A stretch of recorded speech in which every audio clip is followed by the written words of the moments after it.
नमस्कार फ्रेंड्स, एक बार फिर से स्वागत है हमारे यूट्यूब चैनल में। आज जो है ये chapter 5 arithmetic progression class 10th जिसका इंट्रोडक्शन पार्ट हम इसमें कवर करेंगे। वीडियो को लास्ट तक देखें। यदि आपने एक बार वीडियो को शुरू से लेकर लास्ट तक देख लिया तो आपको पूरे चैप्टर में गारंटी देता हूँ कहीं भी दिक्कतें नहीं होने वाली हैं। बिना स्किप किए वीडियो को पूरा देखेंगे तो आपको आसानी से तरीके से सारी चीज़ें समझ में आ जाएंगी, तो आपको चैप्टर सॉल्व करने में आसानी होगी। चलिए देखते हैं। अर्थमेटिक प्रोग्रेशन जो कि चैप्टर का नाम है, इसका शॉर्ट फॉर्म है एपी बोलते हैं इसको, ठीक है।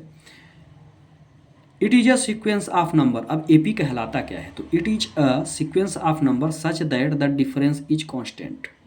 बोल रहा है कि एक ऐसी सीरीज, ठीक है, जिसका जो डिफरेंस है वो क्या हो, कांस्टेंट हो। मतलब कहने का ये है कि यदि मैंने ले लिया कि भाई 2, 4, 6, 8 S1 ये इनफाइनाइट तक हमारी सीरीज जा रही है, तो कहने का मतलब यह है कि इनका जो डिफरेंस है वो क्या हो, सेम।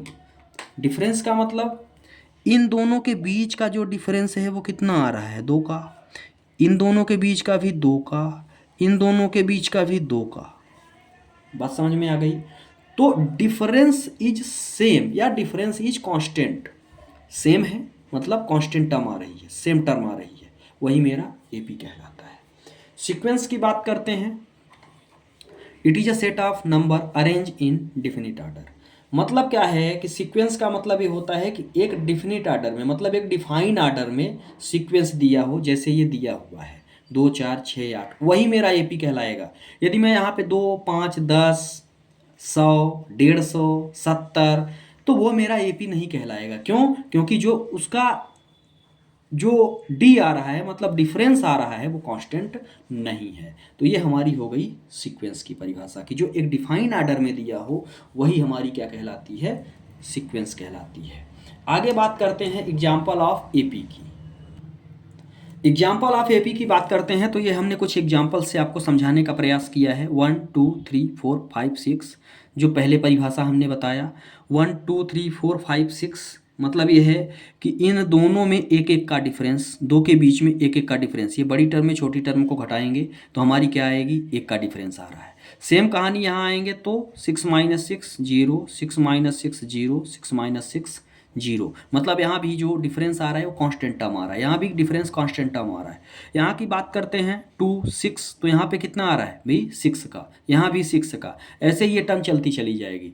कहने का मतलब ये है कि यदि हम एग्जाम्पल ऑफ एपी की बात करें तो जो हमने अभी परिभाषा बताया, ठीक है, उस परिभाषा पर ये पूरा का पूरा हमारा क्या है, सुटेबल बैठ रहा है।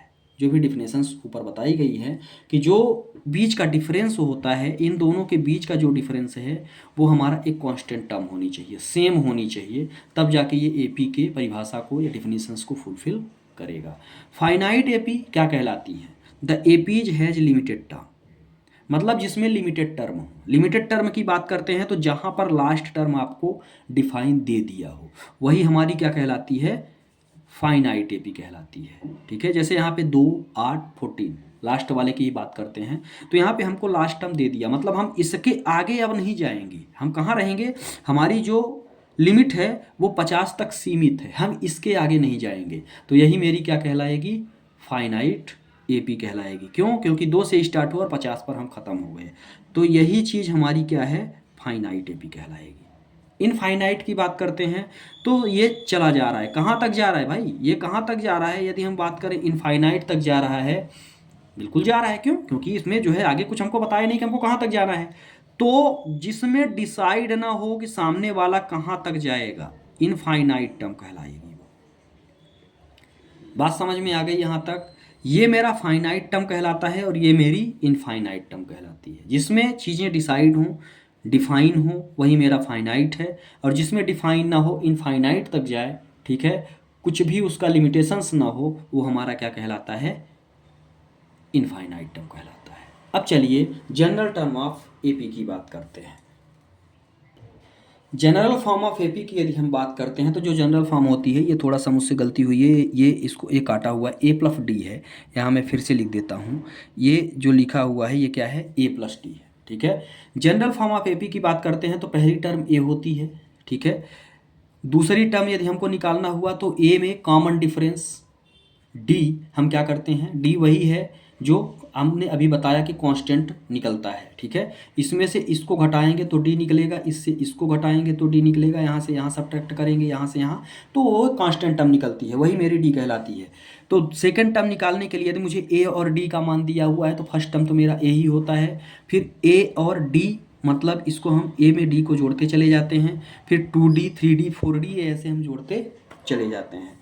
पहली टर्म को हम ए ही बोलते हैं, जो मेरा फर्स्ट टर्म है वो मेरा ए ही रहता है, इसको हम A2 कहते हैं। फिर तीसरी टर्म को A3 बोलते हैं, A4 बोलते हैं, A5 बोलते हैं, A6 बोलते हैं, और इसको हम बोलते चले जाते हैं। बात समझ में आ गई।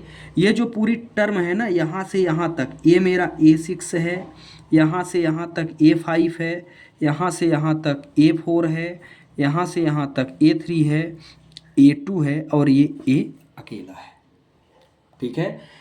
तो बिल्कुल घबराना नहीं है। यदि हमको ए, अभी एग्जाम्पल के तौर पर हम समझेंगे कि इसको हम कैसे सॉल्व कर सकते हैं। तो भैया यदि मान लो कि मेरे पास ए दिया हुआ है फर्स्ट टर्म और डी दिया है कॉमन डिफरेंस, ये मुझे फर्स्ट टर्म दे दिया है और डी जो है कॉमन डिफरेंस दिया है।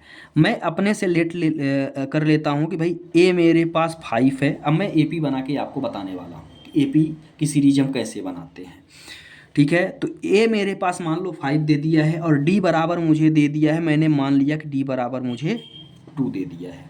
बात को समझिएगा, ये दो चीज़ें मुझे गिवन है। सीरीज बनाने के लिए अब हम चलेंगे इस पर। तो पहली टर्म यदि बात करते हैं तो फर्स्ट टर्म तो मेरी क्या है, फर्स्ट टर्म यदि ए की बात करता हूँ तो ए तो मुझे 5 ही है, कोई दिक्कत नहीं है। A2 की यदि हम बात करते हैं, सेकेंड टर्म क्या है, A2 है, और A2 की बात करते हैं A plus D, A plus D यही है। A प्लस डी की यदि हम बात करते हैं तो यहाँ पे क्या दिया हुआ है भाई, पहले में A प्लस डी है तो इसको आप कर दो 5 + 2 कितना आ गया 7, कोई दिक्कत है। नेक्स्ट A3 की बात करते हैं तो A3 के लिए A प्लस 2D है, A प्लस 2D रखिए वैल्यू, 5 + 2 × D कितना है, कितना आ गया 9, 2 2 जा 4 + 5 = 9। सेम कहानी A4 की बात करते हैं तो क्या होगा A + 3D, 5 + 2 × 3 और D, इसको मैंने थोड़ा इधर उधर कर दिया है। तो यहाँ पे कितना आएगा 3 2 जा 6 5 11। तो जो मेरी AP निकली वो क्या है 5 7 9 11, ए अपनी चलती चली जाएगी, ठीक है। अब हम कॉमन डिफरेंस की बात करते हैं, ध्यान से देखिएगा। यदि मैं डी की बात करता हूँ, कॉमन डिफरेंस को हम डी से दर्शाते हैं, ये कॉमन डिफरेंस है। यदि मैं डी की बात करता हूँ तो डी के लिए हमने क्या किया था, इस वाली टर्म से इसको घटाया था, मतलब A2 - A, ठीक है। A2 - A मतलब 7 - 5, 7 - 5 तो कितना आया 2 आया। फिर दूसरे डी तो A3 - A2 क्या दिया हुआ है, A3 - A2 9 - 7 2। फिर डी क्या है A4 - A3 11 - 9 कितना आया 2। तो इस तरह से जो मेरा डी आ रहा है वो भी मेरा क्या आ रहा है कांस्टेंट आ रहा है, ठीक है। इस तरह से हम कॉमन डिफरेंस फाइंड करते हैं। तो ये हो गई जनरल टर्म ऑफ एपी, हम कैसे सीरीज निकालते हैं, कैसे डी निकालते हैं, ठीक है।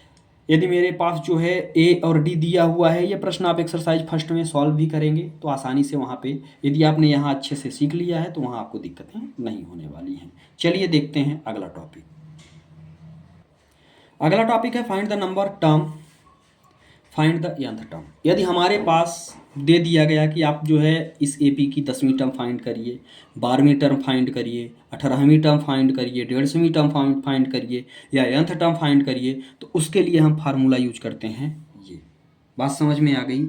अब जैसे मान लीजिए कि मैंने एक एपी लिया, मेरे पास एक एपी है 5, 8, 11, 14, 17 डॉट डॉट डॉट। बात समझ में आ गई। तो a बराबर इसमें हमको क्या मिल जाएगा, a बराबर तो मुझे 5 है, ये आपको पहले बता दिया गया कि पहली टर्म मेरी a कहलाती है।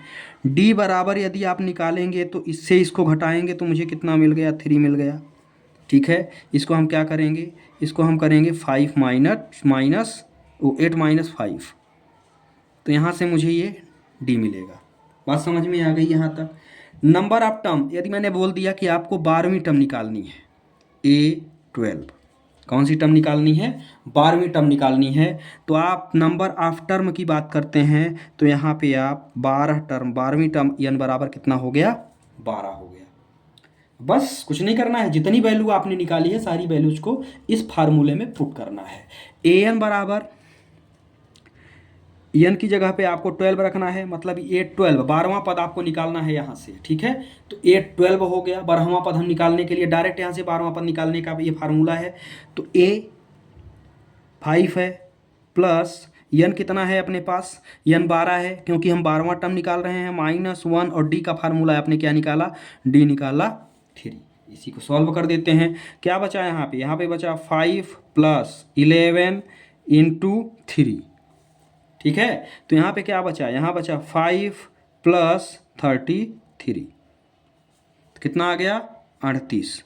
जो आपकी 12वीं टर्म आएगी A12, वो क्या मिल जाएगी, 38। कोई दिक्कत है। अब बोल दिया कि भाई अब आपको सम निकालना है, कि दुनिया भर की एपीज के टर्म आपको दिए हुए हैं और उसका आप सम कैसे निकालेंगे। ठीक है, तो चलिए देखते हैं, उसके लिए ये फार्मूला होता है। ठीक है, 12 टर्म का सम आपको निकालना है, ध्यान से समझिएगा। इसी को ले लेते हैं। a बराबर मुझे दिया हुआ है 5, क्या दिया हुआ है, 5 पहले निकाल चुके हैं, अब बार बार नहीं। d बराबर मुझे दिया हुआ है 3, पहले बता चुके कि इसको हम कैसे फाइंड कर सकते हैं, कैसे निकाल सकते हैं। अब हम इसी का सोल्यूशन बताते हैं। d = 3 दिया हुआ है। नंबर ऑफ टर्म मतलब कितने टर्म का सम निकालना है आपको, 12 टर्म का। इस एपी के 12 टर्मों का सम आपको निकालना है, मतलब यहाँ से लेके 12वें तक यदि हम जोड़ते हैं, 12वें नंबर तक जोड़ते हैं तो उसका जोड़ कितना आएगा। बात समझ में आ गई। चलिए रखिए, फार्मूले में डायरेक्ट वैल्यू रखते हैं। यस बराबर n/2, 12/2, n का मान 12 है, अपान 2 इंटू 5 प्लस n मतलब 12 माइनस 1 इंटू 3। कोई दिक्कत है यहाँ तक। आगे चलिए, 2 6 जा तो यस बराबर मुझे क्या हुआ, इसको हम एस एन बोलते हैं। ठीक है, समेसन ऑफ n टर्म, ये एस एन होता है। तो यहाँ पे हम S12 निकाल रहे हैं, माफ़ कीजिएगा ये मैं थोड़ा सा बाद में लिख रहा हूँ, इसको मैं ये S12 हो जाएगा यहीं से, है ना, SN मतलब S12 हो जाएगा, मतलब 12 टर्म का सम हम निकाल रहे हैं। तो ये क्या हो जाएगा, 2 6 जा 10 प्लस यहाँ पे 11 इंटू 3। ठीक है, इसको सॉल्व करते हैं। S12 तो a आ जाएगा 10 और प्लस 33, यहाँ पे आ गया 43 इंटू 6। तो ये कितना आ गया, ये आ गया आपका, जब आप मल्टीप्लाई करेंगे 6 का इससे तो ये हो जाएगा यस n = 258। ठीक है, तो इस तरह से हम इसका सम फाइंड करते हैं। यदि मुझे टर्म दे दी गई, एपी की सीरीज दे दी गई और बोल दिया गया कि आपको जो है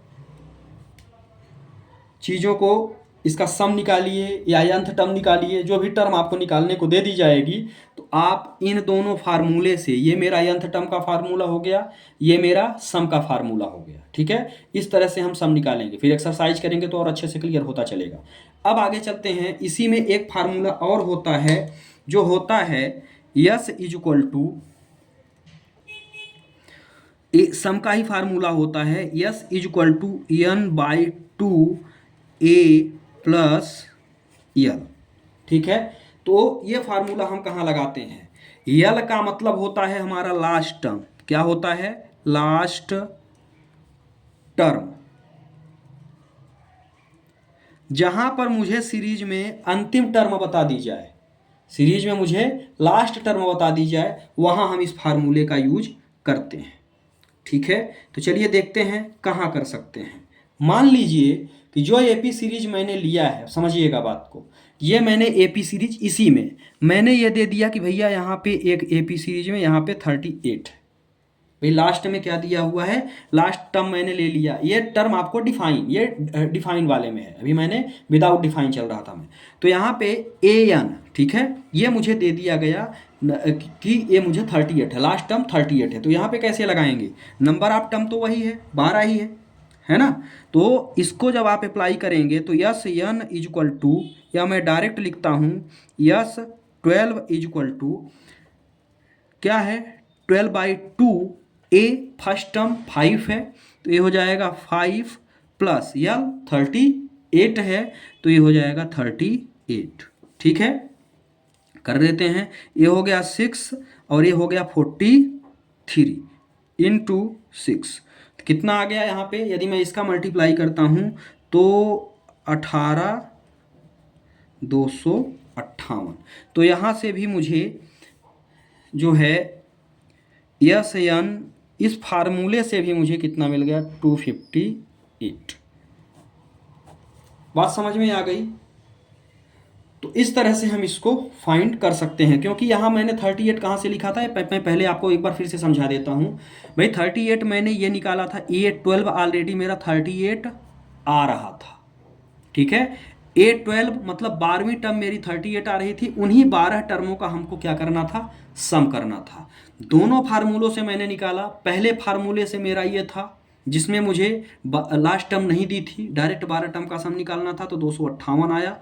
अब इसमें जो है मैंने ऑलरेडी लास्ट टर्म मतलब 12वीं टर्म मैंने निकाल लिया था, 12 टर्म का ही निकाल, तो मुझे जो है सम करना था। तो 12वीं टर्म में मुझे 38 मिली, तो अब मैंने लास्ट टर्म यहाँ पे लिखा, ये मेरा लास्ट टर्म। यदि मुझे लास्ट टर्म पता है तो मैं ये फार्मूला भी निकाल के सम कर सकता हूँ।